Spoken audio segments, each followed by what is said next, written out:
Greetings, my friends. Welcome to the next episode of the Mint Mob Podcast. Jason here, joined by my buddy Alex, who's back from the dead. And we're going to jump into what's going on in the world, of course, what's going on with Goodfellas, and check in with Alex and make sure he's still alive and kicking. How's it going, buddy? You survived the flu? Yeah, I did. That man walking now. When I got like the first kind of symptoms, it's like I don't know if you remember when you were a child and you got sick and you could stay home. Sometimes it was actually good, right? Like you were sneezing every now and then, but you could stay home, you could watch TV, you could read, you could, I don't know, your mom took care of you. But this time it was like different. It hit different. It got worse every day. And suddenly, when you wake up in the morning and you want to read something or you want to, I don't know, watch TV and you get like freaking headaches from it. And that's like what happened to me for one whole week. And yeah, I was basically sleeping 20 hours a day and finally back up. Unfortunately, got a little reality check this morning in the gym. Everything felt way too heavy, but yeah, hope to get back on track this week and happy to be back. I know you did double the amount of work than you usually have to with the Goodfellas account. Hope you got through it. How was it for you? That's good, man. Hey, well, that's what we're here for, right? Pick each other up. When one of us is down, the other one steps up. That's just the way it goes. Absolutely, absolutely. And today was actually my first day back in office, and I was immediately checking X, of course, seeing devastating news from. We actually talked about that already on the meeting we had before, but there was actually a pretty viral post about a company called Nifty Gateway, and that they are shutting down their operations, which is pretty interesting because we've spoken about that recently many times actually, right? Like we've spoken about so many NFT or crypto companies that shut down recently. We obviously had the big case of Truffle. We used Truffle a lot back in the days. Now we got Nifty. Nifty is a platform. I don't know if you guys know the platform because they actually have a pretty good reach, at least when you look at their Twitter stats or X stats. Jason and I, we did not hear of them before. Maybe if someone of you guys listening can yeah, drop into Discord and tell us if you knew them before, because we didn't. But Nifty Gateway is an NFT platform that is basically a marketplace as well. They claim that they tried to showcase new artists. They had cooperations. They had that artist program. They tried to make NFTs accessible to non-crypto users by allowing credit card purchases and all that stuff. So they actually had pretty good ideas, at least from what I read today. But seeing them shut down led me to the question: why does that keep happening? It's crazy, right? Like, because from my little brain, I feel like when you run such a website, it's like you just have to run it. You have to, of course, do all the coding and programming and all that stuff. But once it's like live and running, I mean, I know you need some storage online and all that stuff. That's like expenses every month. But what else? Like, why is everyone claiming expenses are too high? We need to shut down. What is it? I don't think that's what happened, right? They didn't announce a specific reason for the shutdown, did they? I didn't No, read they that. didn't really speak about expenses, but I was like also referring to truffle and all that because it always seems like it's not as profitable as they thought maybe. And I feel like if it was profitable, they probably wouldn't have quit, right? Yeah, for sure. I mean, obviously, I think this specific case, not including Truffle, but in this specific case, when I was reading, they've been around since 2019, and then they were picked up by Genesis, the platform that the Winklevoss twins own, apparently. And I'm sure that they were banking on tremendous NFT volumes based on those numbers, because when you had that much volume going back in the day, I mean, they're basically taking a little piece of every transaction, just like a credit card company, right? Every time you swipe your credit card company, they get like 1.5% or 3%, whatever. Same thing with these guys. When you do a transaction, they get a percentage of it, right? So if prices are down, if token prices are down, and NFT volumes are all down at the same time, they're getting hit three ways, as opposed to somebody like Visa, where if If their volume is down, that's pretty much their only metric, right? Like the number of transactions goes down, the dollar is the dollar. You know, they're not trading against a market or trading against a token like this particular company would be. So I mean, and plus on top of that, they're on ETH, and ETH hasn't done jack shit for 5 years. So, I mean, if we're being honest, if they were projecting ETH to do something, ETH is down from when they started. Volumes are down in general on both tokens and NFTs. And then, of course, your expenses have probably gone up due to inflation. So, you know, add all those things together, and they probably just found a more profitable situation. Because when I was looking at some of the information that they had put forth, they had switched gears in 2024 to try to become more of a creative agency, doing like creative work in Web3. And of course, that didn't do anything for them either, at least not enough to save them or convince the ownership that it was a profitable pursuit. So here we go, man. It's the same thing, right? Like it's just, you know, they probably built their whole idea on this business around what was happening that 2020, 2021 mark, projecting that it was going to at least stay the same, if not, you know, maybe go up a little bit, especially with token prices. And that just didn't happen. And then when you get hit three ways, you know, token price down, volume down, sentiment down, like when you get hit that many times in that many different directions, you lose leverage and there's just no way to make money as a business. So if I was a betting man, that's what I would bet on.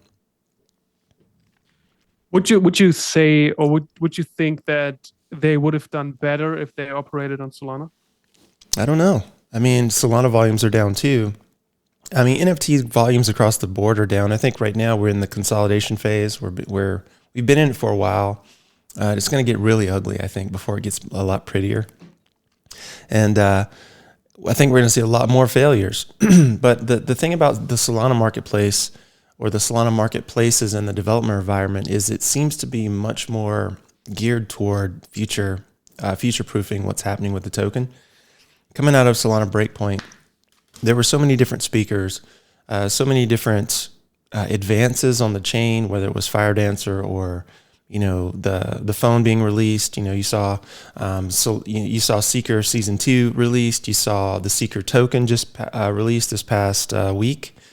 You know, there's a lot of institutional interest, of course, and I predict that in terms of use cases, Solana probably has more use cases than Ethereum, just because of the fact that it's faster and cheaper, and you know it's a Bitcoin alternative, just like, you know, ETH was basically designed to be a Bitcoin alternative that instituted smart contracts. Ethereum, I think, is going to be like the industrial base for programming, and I think Solana is going to be the business base / artwork base for what's built after it in terms of programming and in terms of UI, in terms of lots of game development and that sort of thing. And that's not to say that that couldn't happen on like ETH L2s, because it is. It's just to say that rather than having to go from ETH to an L2 or an L3 or do some sort of, you know, like monkeying around with the code so that you can get faster, cheaper transactions, that's all built into Solana already. So why would you go through these different layers if you didn't have to, you know? So maybe, but I mean, the truth is with volumes down, possibly not. Who knows? I think at the end of the day, like not having heard of them or not having heard much from them in the past, the truth is it just wasn't a well-received platform, and they didn't do much in terms of marketing, because I'm on here every single day and have been for the last 4 or 5 years, and I didn't know anything about them, you know. And that's not to say that I know everything that's going on in the marketplace. I certainly don't. But for them to be a large marketplace and to still fall by the wayside, and for you not to know about them, me not to know about them. I mean, granted, we don't operate on ETH, or at least not much on ETH. But still, like if they had a foothold, like you would know about them. Like, you know about the major ETH marketplaces like OpenSea, for example, as, you know, obviously the biggest, you know, and in ETH people know about Magic Eden, obviously, you know, they trade similar chains and tokens on those chains. So I just feel like it was probably a combination of things, or a confluence of things, beginning with, of course, volumes being down. I think they had a solid idea in terms of UI and making NFTs buyable without having to own the tokens, like buying on the credit card.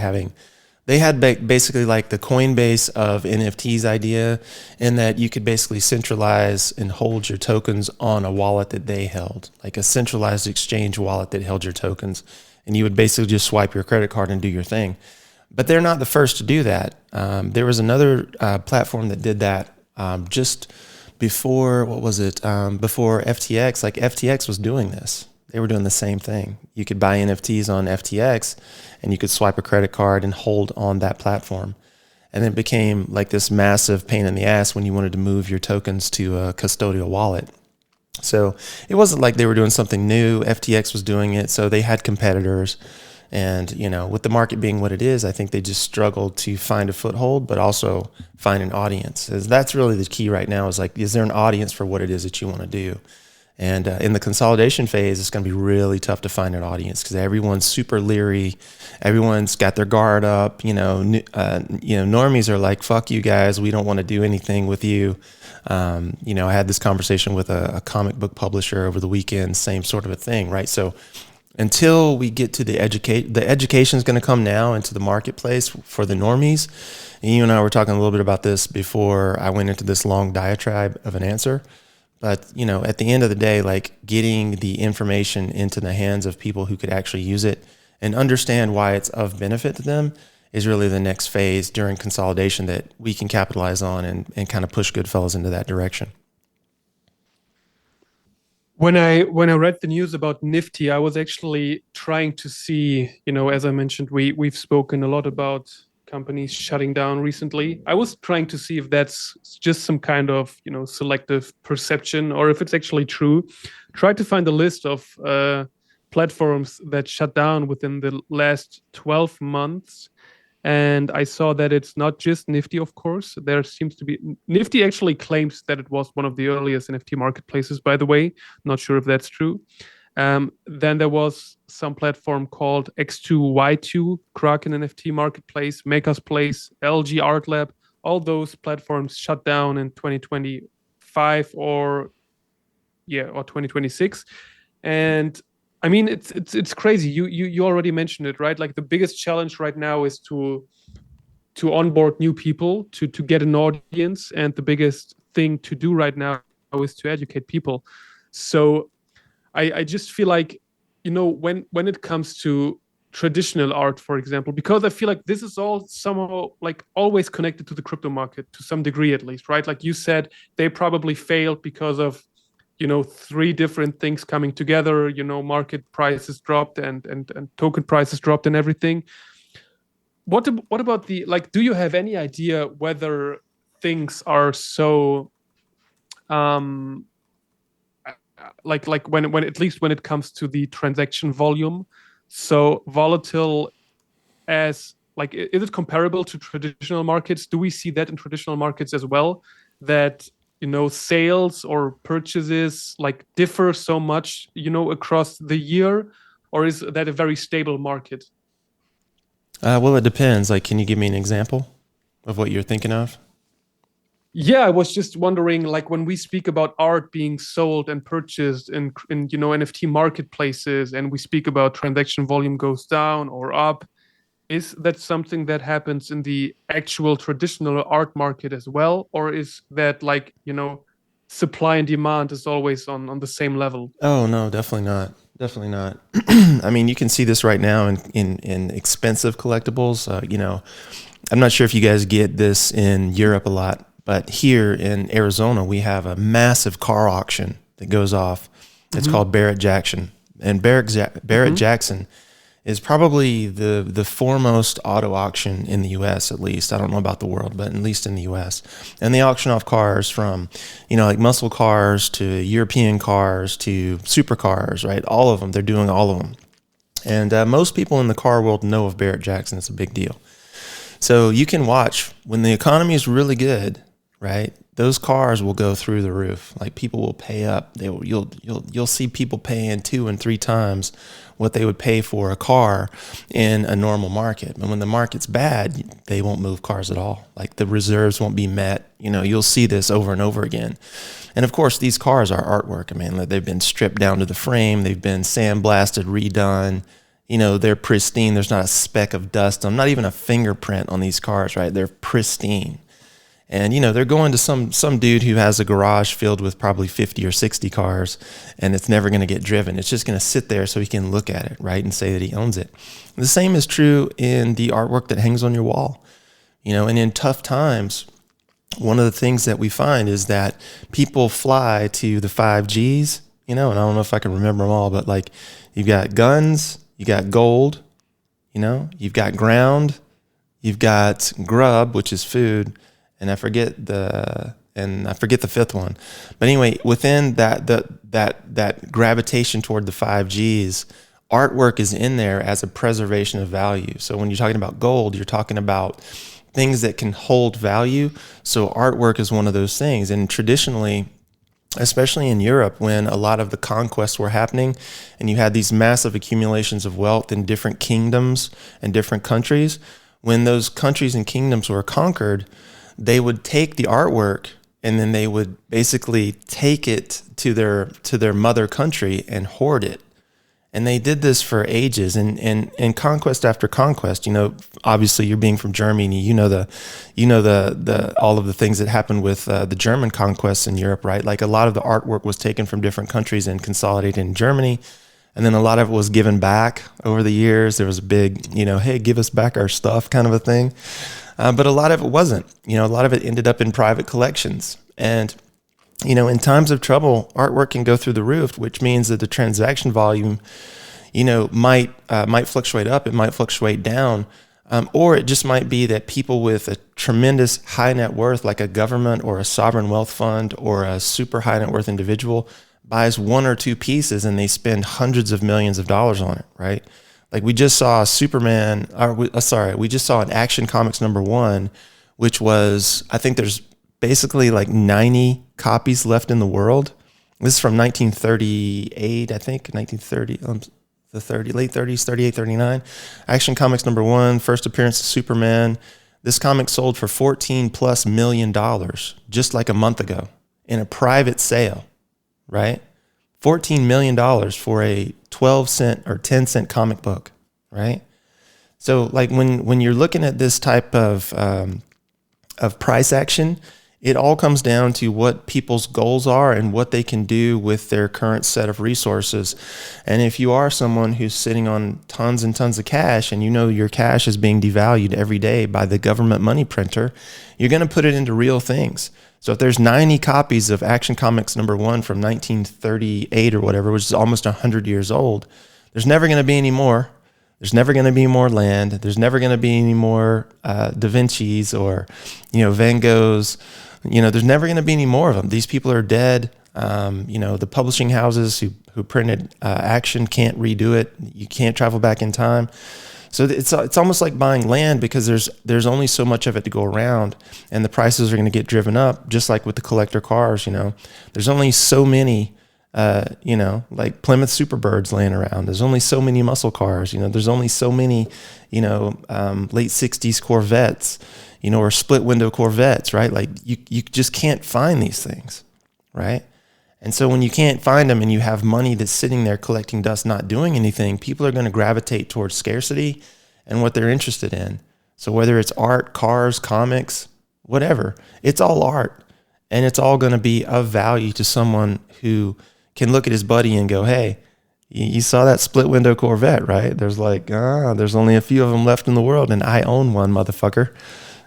Come on by, I'll take you for a ride, So there's always going to be someone who wants to either protect their investment or kind of, gain status within their peer group by buying something like that. It's never going to change. For some reason, when you just mentioned all that, I kind of remember the post I read today about the metals right now, obviously still doing all-time highs every day, and people are saying that it's actually a bad sign that they run up so quickly, especially for the US dollar. People are expecting bad times, but that's a different story. What I wanted to touch on is, you said that education is the most important part we need for people in the traditional art world right now in order to onboard them to Web3. When I read about Nifty and I read about them, trying to open the doors to the real world by, offering credit card purchases. And I mean, I don't feel like we can possibly be the only ones realizing that, educating people is really important when it comes to NFTs. What do you think is like the biggest challenge? Why wasn't that done properly until now? Um, Properly until now. I'm not sure I understand the question. Can you maybe clarify a Yeah, little bit? like I said that, like, I feel like we can't be the only ones realizing that, people need to be educated, in order to understand NFTs and see the value, they have, especially when it comes to art. So I feel like, don't you think there are other companies who tried doing that? And what's like the big challenge here? Like, why is it not that easy to bring new people in? Because people are creatures of habit. This is, again, like, when we're talking about like marketing psychology, or we're talking about just human psychology in general, like how often do you know someone who says, I'm going to do X, and then you find them a month later or 2 months later or a year later, and they're still doing Y. They haven't made any changes. Mm-hmm. They haven't done anything different. They're still the same person. They're still, eating the same shitty food, or not going to the gym, or, whatever it is that they said they were going to change, has never changed. And the reason for that is because the devil you know is much more comfortable than the devil you don't. So even if you're in a bad situation, you're in a bad way, it's easier to stay in a bad situation than it is to risk what you might perceive as like your last chance at doing something, in a place where you could potentially, go into the unknown and be completely lost, right? Because that's a place where no one likes to be. So when you're talking about these projects and why are they not educating people and bringing in the normies, well, I think there's a tremendous push in the marketplace right now for developers to just show off to one another. We've talked about this. The .eths come to mind. Like the .eths like to show off to one another big time. You see this in the Solana marketplace too, but the .eths are really vocal about it, And then the other thing too is, if you're very self-centered, which so many people are, and you think that just people are going to naturally pick up on things, then there's no motivation for you to go out and try to educate someone. Or if you're, the typical anon and you're not really good at talking to people, or, having a relationship with someone, there's a fear that someone's going to like laugh at you, or, make fun of you because of what you're doing in the marketplace. And, you have to have a spine and a certain set of values that you're not willing to compromise to go into a place where people might not receive you well, and then put forth that information. So, at the end of the day, when we're talking about educating people or bringing in new people, I told you a little bit about the conversation I had with Dustin from Ethereal Comics. That whole conversation started off pretty shitty. Like he basically said, I'm not interested in this garbage. But when I asked him, what his understanding was, he had no understanding of what NFTs were at all. And by the end of the conversation, he's like, "Oh wow, I get it. Like I see the potential here. Like it's huge, So it's one of those things. Like at the beginning of that conversation, I could have basically been like a little shrinking violet and be like, "Oh, oh, you insulted me," But again, posture. Like I said, let's jump in. And he goes, well, before we even start, let me just tell you, I hate AI and NFTs and all this bullshit that's going on around. And I'm like, okay, cool. Well, so like most people would just be like, oh, I'm scared. So what I said was, I'm like, okay, cool. Well, before I waste my time or yours, tell me if you're even open at all. Just took it away from him. How old Dustin was? I'm pretty well, I don't know how old he is, but he looks like he's in his 30s or 40s, Yeah, okay. So, I mean, he's not a spring chicken. But like when people do these types of things, like you have to stand your ground and have posture, show a spine, and then you have to be able to argue your position. And so few people have that ability, So for me personally, having done sales before, when someone hits me with that shit, I just hit them back with, all right, I'm not going to waste my time or yours. Are you open or not? Because I'm out of here if you're not. And then it's like, oh, well, wait a minute. I want to hear what you have to say. You just take it away from them. It's really simple. But again, that's just more psychology, right? So if I want to open his psychology up, then I have to show up with the wherewithal and the means to stand my ground in the fire. And so few people are willing to do that. But again, like if I said, well, okay, cool, well, I'm not going to waste my time or yours. If you're just open, then let's just jump off the call. If he had said, I'm not open, I said, okay, cool, have a nice day. Going on about my business. I'm not going to waste my time trying to convince someone who's closed-minded. That's stupid. So there has to be at least a little bit of a spark of interest. So if you're coming up to people on the street and they have no interest whatsoever, you're doing the wrong thing. If you're coming up to an artist, which is what I'm doing, I'm saying, listen, I know a bunch of real world artists in real life, and every single one of them's got 200 or 300 pieces of art just sitting on a desk somewhere that's never been published and that they're not doing anything with. What if you could take that art you're not doing anything with and turning into money and then a royalty stream? Would that be of interest to you? Now, what reasonable artist is going to say no? They're not going to say, they're going to at least be like, well, yeah, it's just sitting here collecting dust. If I could make some money with it, I would be stupid not to. Okay, well, here's how we could potentially do that. Would you like to have that, or would you like to have that conversation or hear that take on what's possible? Well, yeah, I would. And then you back into NFTs. Nobody wants NFTs. Just like nobody wants a fucking drill, You buy a drill because you want a hole, right? That you don't buy a drill because it's like, oh, this is my favorite drill, I just got to have it. No, you want a fucking hole. So, this is the thing, like in the marketplace, so many people don't understand that you got to back in people into the solution to their problem by identifying what the problem is first and offering a solution, not just trying to give them your solution straight off the bat, because they may not want what you have, right? But they might want what you have can do for them. And this is the thing, so when we're selling bosses or when I'm bringing people in, I'm having those belly to belly conversations. Like, here's what we're doing. Here's why it matters. Here's why you should consider it to be valuable for you. And if they see sense in that, then we have a conversation about what NFTs are and how they can position themselves. If they don't see sense in that, then okay, cool. I love you anyway. We'll go on about our business, and there's 8 billion people on the planet. I'll find someone else. Not married to you. Fuck you. See ya. It's really that simple. That kind of reminds me of I don't know if you've seen the quote from Satoshi back then, when someone asked something about the Bitcoin white paper, and he said something like, if you don't believe me or don't get it, I don't have time to try to convince you. Sorry. Like that's exactly it. Like that's so cool. So yeah, I get it. I mean, in the end, you didn't mention it, but you said it in the call we had before. Obviously, we are working on providing education for people on our website, and this is basically a priority we have right now. We are going to revamp the website. We will add a lot of content to it.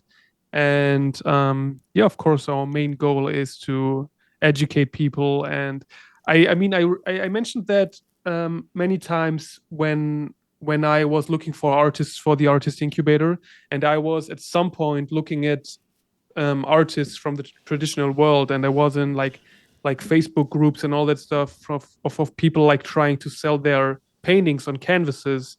And I was speaking to them, and they were like, when they heard the term NFT, they were usually open to speak about it, but they have been like that was at a time when whenever you mentioned the term NFT in such a group, you got like 10 different DMs from people trying to scam you. So people have been really cautious, and didn't really get a good impression of the market. And that's like what I felt when you just said they fear the unknown, but it's not really the unknown, because they do have a perception of NFTs, and that's usually bad, right? And as you said, and as you just made a great example with the guy you met with Dustin, who in the beginning said, I don't want to have anything to do with that kind of shit. And you just needed to educate him, right? And people will realize, that there is a big chance and opportunity. I mean, in the end, artists do want to sell their art, and collectors do want to own great art, right? And like when I thought about all the great pieces we mint as NFTs, I always wondered why it's not a bigger market to actually get like real life prints of these, right, and hang them on your walls. I think you just bought yourself a little printer. Is that correct? And would you be able to print NFT sized pieces with it? Yeah, I bought a wide format printer, so I can print up to 13 inches wide and 19 inches long. So, yeah, I mean, probably the size of the pieces on your wall there, like two of them put together or larger. Mm. Yeah, for sure. So you could print the Star Wars matching piece, right? Oh, easily. Yeah, for sure. I mean, I can print anything, but the max dimension is going to be 13 by 19 inches, which is Hmm. basically, like if you're looking at a shirt, like a lot of times you use wide format printers in the screen printing business. Usually about Hmm. the chest print of a shirt is usually no more than 10 inches wide. So if you could go Hmm. all the way out to like the armpit of a shirt, on like an average Hmm. man, and then all the way down the torso, it's a huge print, really, to be honest with you. So plenty big enough to do really high quality prints, which is one of the services that we're going to be adding to the website, to be honest with you. One of the reasons that I picked it up. Yeah, that's great. I mean, it's actually one of the coolest things if you can actually have real life or real world art, in your apartment or in your house. And I mean, it's always cool to have that digital gallery, which we obviously try to build as well. But it's still different to look at pieces in the real world. So looking forward to that. You are also working on, I think you mentioned it on Spaces, on like some sort of wallet viewer or something. Is that correct? Yep, exactly. I mean, basically the collector has been ignored for too long. So, one of the things that I want to jump into once we're completed with the core updates is basically a simple wallet viewer that would allow you to sift and sort your pieces based on specific criteria, which right now, for whatever reason, just doesn't exist. I don't know why. Mm. So we're going to start playing with that and building that into a lot of the tech. And pretty much a lot of the tech that we're going to be focused on is going to be collector centric. So like if you're a collector and you want to do certain things, you know, we're going to build some of the tools that a collector would appreciate. So if I'm looking for a specific piece in my collection and I'm holding hundreds and hundreds, if not thousands of pieces, then I want to be able to find it in a specific way. Okay, well, I want to be able to sift and sort that in a very simple, easy way. The other thing too is NFT files are generally fairly large. So when you're doing a pull of a wallet and you're pulling in all this data, it can take forever for these images to load. And this is something that you've seen on all these old staking sites, for example. You go to a staking site, you attach your wallet, it starts to load what's in your wallet, and it takes forever to load the screen because it's pulling in, 3 and 4 megabyte files times 100 or 200 or 500 or 1,000. So you're talking about pulling gigabytes of data just to view like a staking page, and it takes forever. So then also simplifying it down to where, okay, we're going to pull images in, but we're not going to pull in the originals. We're going to pull in a shrunken down version of it so that we're not holding you up for the rest of your life, trying to make this visual appear in front of you on your screen. And so using, content delivery networks and shrunken files and all the rest of it to make this happen is, where that needs to go. And again, that adds an element of complexity. And if you're a marketplace and you're concerned with transactions, you're not necessarily concerned with collectors. And if you're a project and your only concern is, oh, I hope somebody doesn't floor my pieces, so I hope that they stake it, so that when they stake it, of course, that means they can't trade it. That's not for the collector, that's for the founder to show off to his buddies about how few pieces are listed or what the floor price is or some other, status oriented bullshit, metric that makes no sense to anyone. So like ultimately these are the types of tools that a collector would want, and this is who we cater to. So that's really where I want that to go. Let's also jump a little bit into the galleries we are building, because that's actually a thing that almost surprises me a bit, because like people haven't really cared about it until now, right? Like I see so many people minting pieces on different platforms and all that stuff. But I mean, the truth is, imagine you are buying a piece of art from, I don't know, let's say who sells art? I don't know, any art gallery from the Louvre in Paris. You can buy a piece of art. You can buy the Mona Lisa, for example, for 2 million USD, whatever. If you bought it, you'd like to have it, at home, right? You'd want to hang it up your wall and show people that you own it. Like you want to get your private gallery. So why don't people care about that kind of stuff in the NFT world, right? Like if you mint a piece on a platform, and I feel like you should want to have the authority over it, right? And this is what the galleries do. You do have the update authority. You do have your own gallery. You have it minted. You have full control, full ownership. In the best case, you have the IP to it. And like, what's like the reason? Why do you think people or collectors nowadays do not care really much about that kind of stuff? Because they've been conditioned not to. And the truth is the market was never built for collectors. It was built for degens. Coming off of the 2019 through 2021, 2022, depending on when you want to draw that line, everything was about mint fast, flip it quick, make some money on the arbitrage between the two, right? You bought, you sold, you made a little bit of money, whatever, or you made a little bit of token, whatever your specific token was. That's the whole marketplace. That's its founding principles, was to simply, turn everything into some degenerate gamble. And, collectors were not a part of that. And the people who hung around because they liked the artwork didn't really participate in that. Or at least if they did, they didn't participate very often or very much. And these people were not served because they weren't the majority of the people in the marketplace. So again, right now we're going through a shift, and it seems like more of the people that, specifically the people that we want to attract, more of these people are collector specific, and so we want to do collector centric, pieces of tech and functionality, and that's going to look very different from some degen who's looking at volume numbers and like, oh, this piece sells, 5 times a day, or this collection has this much, price action on a given Tuesday. It doesn't matter to a collector because they're not selling, right? But if you're a tiny percentage of the marketplace, the people who are building tech are going to build tech to serve the 90, not the 10, because you're such a minority, right? You don't make up the crux of their income. So if I'm OpenSea or if I'm Magic Eden, I care about transaction volume because that's how I make money. Right? I make money when an NFT trades hands. I get a percentage of that, right? If I'm, Goodfellas NFT and I'm concerned with serving collectors, the script is completely backwards. I don't want people trading. I want people collecting and holding. So I'm looking for long-term players in the build out that I want to see made real. So my tools need to look different and support that. It's really that simple. And it's actually quite funny, right? Because the market has shifted like anyway, right? Like we have had a shift towards, quality art and collecting and all that stuff and all that kind of, generative 10,000 pieces collections, doing the transaction volumes are slowly declining. And, we have less of that, fortunately.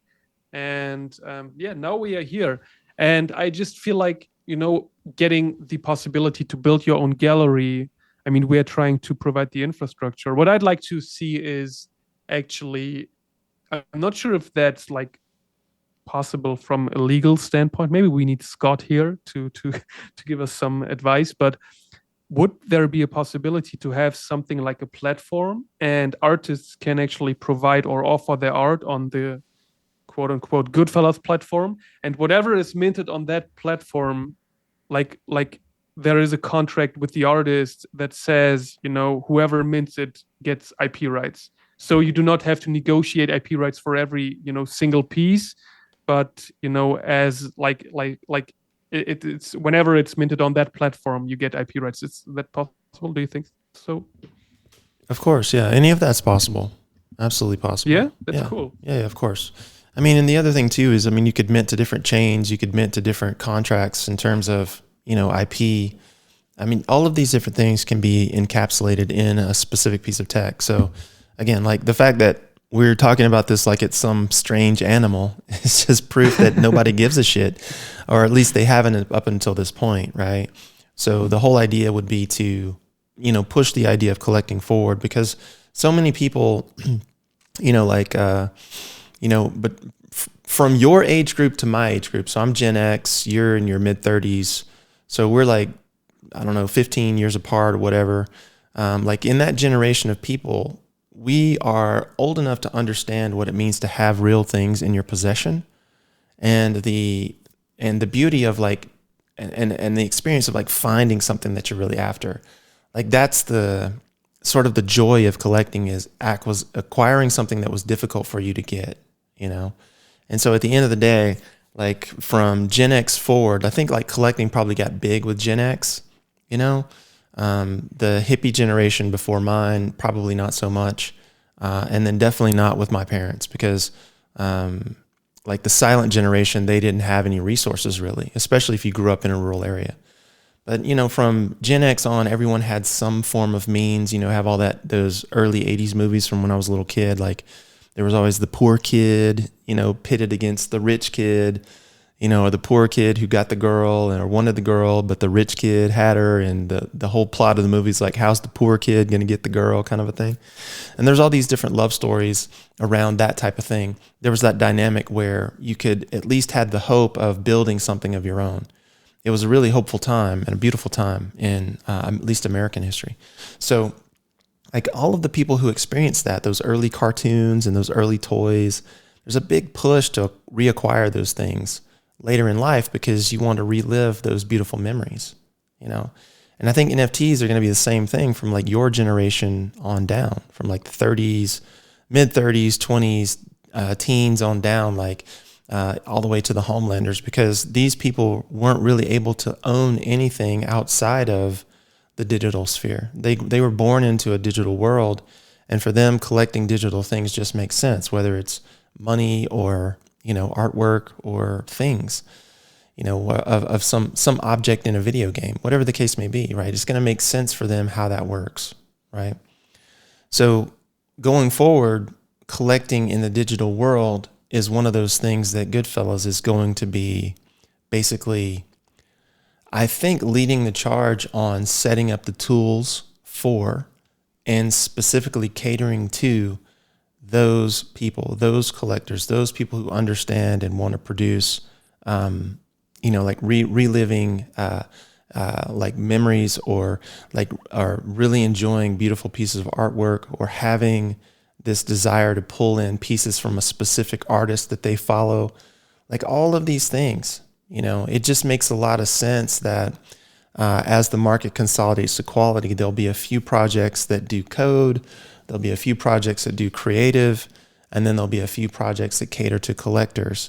But as everything consolidates, those populations will be made more clear, and we know where we're going to stand, and that's going to be standing with people who enjoy the act of collection, the art of collection, of building a thing, of negotiating with people, of bringing that stuff into my living room. Because if it's not in my living room, like you mentioned, the personal collections, if it's not something that I own and control, then it's really not mine. So if I'm buying from an artist in an art gallery, probably not going to get the Mona Lisa, by the way, but if I'm buying from an artist in an art gallery and I'm buying prints, numbered prints, or if I'm buying an original piece, when I leave that art gallery, it goes with me. But the way Web3 has been structured is you just become a statistic in the artist gallery. Like, I'm a transaction in the artist gallery. There's my, anonymous number of bullshit there that represents me, but it still sits in the artist gallery as something that they own and control, which makes no sense. If you're going to buy something from a person, then it should be part of your collection. And that's the whole idea behind, this act of building beautiful things for collectors. One of those beautiful things would be a space that you own and control, whereby the artwork that you purchase comes into your possession specifically. It's no longer in the possession of the artist. And the digital sphere has not done a good job of duplicating this, again, out of habit. But at the end of the day, if I'm pulling a piece from an art gallery and the artist says, well, if you sell that, you got to give me 10%. You'd be like, what the hell are you talking about? I'm buying it from you now. The artist would be like, like it would just never be a conversation. Like if you bought a really expensive painting, for example, let's say you found a rare Monet and it was worth, I don't know, $2 million, whatever, and you own it, right? And you go to sell it, right? Monet is dead. There is no, succession plan to his family or his heirs from that specific piece of work. Are you going to track them down and give them 10% of your sale at $2 million, which would be $200,000? No, you're not. Should you? Maybe, right? Like that's up to you. But having the obligation to do that versus having a desire to do that out of a moral reason is two different things. Now, if I have my Monet, the person who's going to get a percentage of the sale is probably going to be the auction house, because the average person, I'm probably not going to run into that person on the street who wants to spend $2 million on my rare Monet. But if I take it to Sotheby's or whatever and I auction it off, they're going to take probably 16 to 18% of it straight off the top. The artist is cut out of the deal. The artist sold you the piece originally. They got paid up front. But what we've created in Web3 is like this sort of reliance on royalties. And the truth is, it doesn't really matter when you're selling low dollar pieces anyway. And the other thing too is if you're selling specific artworks and you're selling to collectors, the odds of them selling it over and over and over again are very small. So you're not going to get any royalties anyway. Like your royalties are going to be pennies, and they might come once every 5 years. So what do you care? So if I'm a buyer or a collector, what I would rather do is pay the royalties up front. So if the artist is, let's say for an example, an artist is asking $100 for a piece, and I tell them, listen, I'm a collector. This is, once it finds its way into my gallery, the chances of it being sold are very small. So why don't I just pay you a little bit extra? I'll pay you $110 for it. I'll pay you 10% over. Because the truth is, like, if you're waiting to earn $10 on resale, it's going to take you 25 years. I'll give you that $10 now. Artists are going to be like, yeah, give me the extra $10 now. Right? So the royalties thing has been one of those things that artists have sort of gravitated toward, thinking that it's going to somehow sustain them, and it's not. Because if you're an artist, chances are you're selling to collectors, and they're not going to move your pieces very often. So I'd much rather, as an artist, get paid up front and then have that piece go to a home where it's going to be loved and cared for. And if it changes hands in the future, so be it. I already got my royalties. That's kind of the idea. Yeah, I was actually wondering if it's like really about the royalties for the artists, or rather about, still having control over the collection. But I feel like, of course it doesn't make sense. Like, as you said, right? Like usually collectors are not going to sell the pieces afterwards. And I realized, or I noticed, that there are many people actually interested in, having these personal galleries and wanting to build one. Obviously, we cannot come up, with like a functioning infrastructure by, I don't know, next week or something. So is there a way for people, like, obviously you could just, start filming a little tutorial, or like give people some kind of tips or advices on like how to do it. But what's like the easiest way to build a private gallery for people now? Well, the easy way right now, since there is no UI just yet, is to decide what you want your gallery name to be, come up with the image that you want to represent your gallery, whatever it is. It can be an NFT, it can be a piece of artwork, or it could just be like a title card, whatever you want it to be. You need an image and you need a title, and then you need your first piece that you're going to put into that gallery. And so basically what we would do is I'm going to jump into the code, and I'm going to create a collection NFT using your image and your title. And then from there, once we drop the first NFT in it, you'll be able to see that show up in your wallet. And I can walk you through basically how to create an NFT using a point and click tool like Launch My NFT, for example. But the collection NFT is special, and it has to be created a little bit differently. So once you have that knowledge and the collection NFT is created, all your future pieces can be minted straight into that collection, and your collection can grow over time. So, we're going to run into some technical challenges with that, but the point and click side of it's pretty simple. Like I walked Mark through it the other day. There probably will come a time when the collection NFT, it collects, as you mint into it, it collects little bits of data that it doesn't really need. And at some point that data needs to be removed, so you still have time to add, or space to add, more pieces. So we'll probably bump up against that at some point. But it's pretty easy to handle. And so with a UI, you could probably handle that pretty simply.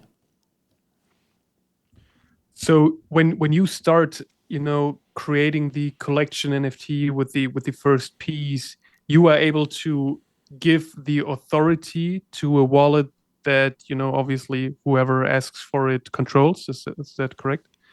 Yeah, I mean, basically, when you create the collection NFT, you're going to hold the update authority to the collection NFT and every piece that is in the collection itself.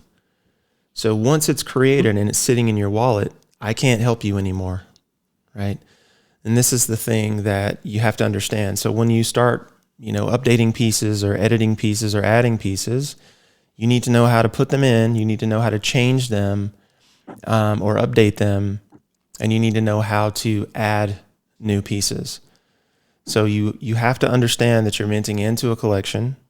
You have to understand that if you fuck up, there is no helping you, right? You're kind of on your own because that's tied to your wallet. Now, I say that, but like the truth is you could give someone else access to your wallet and they could help you, but nobody's going to want to do that, right?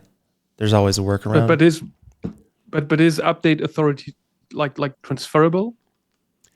Update authority on the collection NFT is tough to transfer. I mean, it can be transferred, but it's tough to transfer. And the update authority on the subsequent NFTs is default. So when you create a child NFT inside the collection, it defaults to the owner of the collection. And it'll always do that. So once the collection's created and it's in your wallet and you start adding assets to it, what they call asset NFTs to it, then all of those child NFTs will inherit the properties of the collection by default. Yeah, I hope that one day we can come up with a good UI for all that. Obviously, I know that many people are not really into all that tech stuff, and I totally get that. But speaking of it, one final thing. We got the core updates happening, I think. I don't know if you managed to continue doing that during the past week, but give us a little update. Yeah, this past week was a bit crazy, so I didn't get much done on it, but the goal is still this month. So I'm actually hoping to have pretty much all of it done by Friday. So hopefully I can announce Friday that it's done, and we'll have all of our original IP updated to the core standard. And that's going to be, and then it'll be just, hammer down on everything that needs to get done from there. So from, new pieces being added to the 21s or to the AI, new batches and all the rest of it. Once it's all updated, there's nothing to look back for. It's all future paced and it's time to just roll through. So between now and then, it's just a matter of bringing all the data together. And of course, bringing all the data together in the new format is a little bit different because we're adding a ton of traits, because ultimately there's going to be potentially some code that will allow you to swap some stuff out or build a piece. And if you're doing those things, we need more granular like traits. So between background and foreground, there's going to be 5 or 6 different traits added. So if I want to add something between the background and the figure, for example, like if I'm doing an HTML NFT and I want it to snow, right? Then I can add that in there between the background and the figure and it looks like it's snowing, or to the foreground and look like it's snowing. So all those different layers or elements will be added to the JSON files.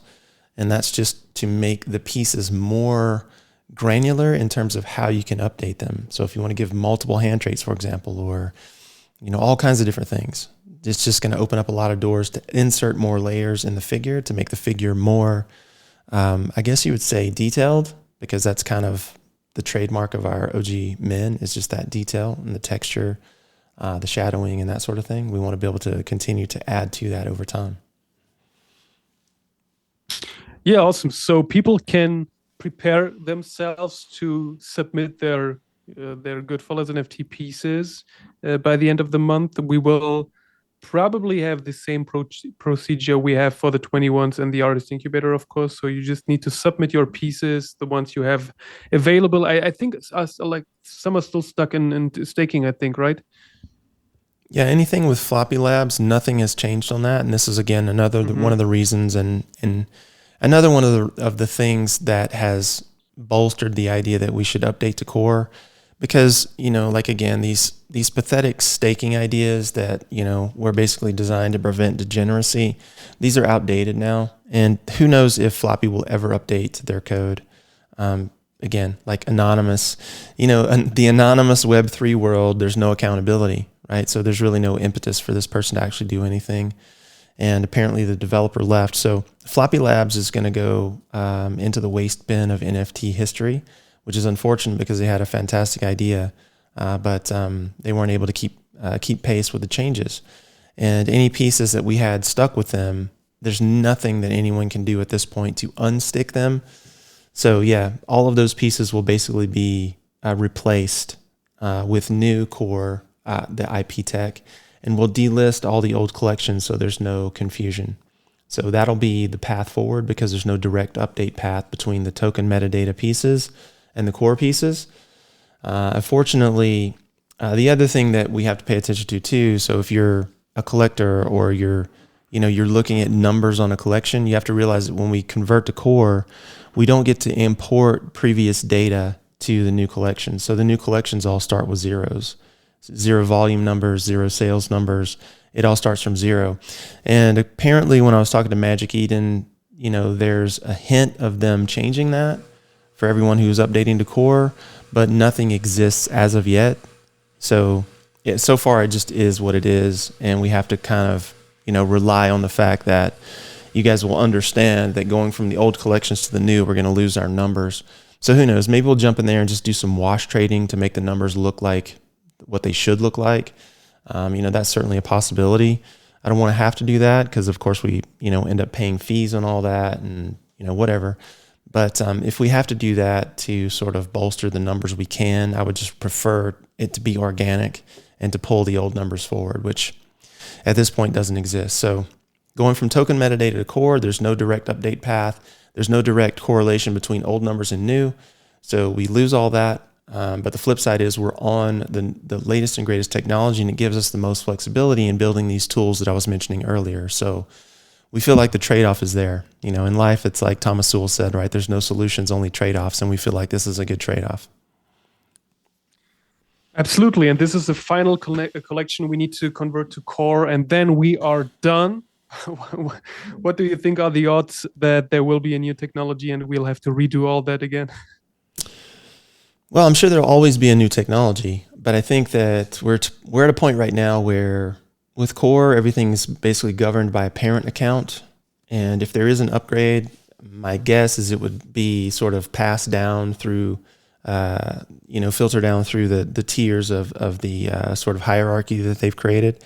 Because with core, you're sharing account information. That's what makes it less expensive to create and faster on the trading side of things. You're not moving as much data back and forth, basically. Whereas in the past, all of the collection information, royalty information, all of that information was attached to every single NFT as opposed to being attached to a parent. So basically, it takes up less space on chain. It makes everything move faster, smoother, quicker. So I could only imagine that there would be some form of update that would continue to bolster that. But again, like unless the technology demanded that we needed to do a future upgrade, it wouldn't matter. So as long as we can build what we need to build on what exists, then we're fine. Absolutely. I think we all agree that Metaplex is doing a great job, for NFTs in particular on Solana. And yeah, looking forward to have that finally done. And and now it's always a little tricky to get hands on all the old pieces, right? And to distribute the new ones, because obviously there are some people out there maybe not as active as they used to be. So we will see how many core pieces we will get out, but looking forward to finally be able to distribute them. And that's the big final step we have for January. And then we will continue doing things in February, of course. Before all that, we will have one final space on Friday this month.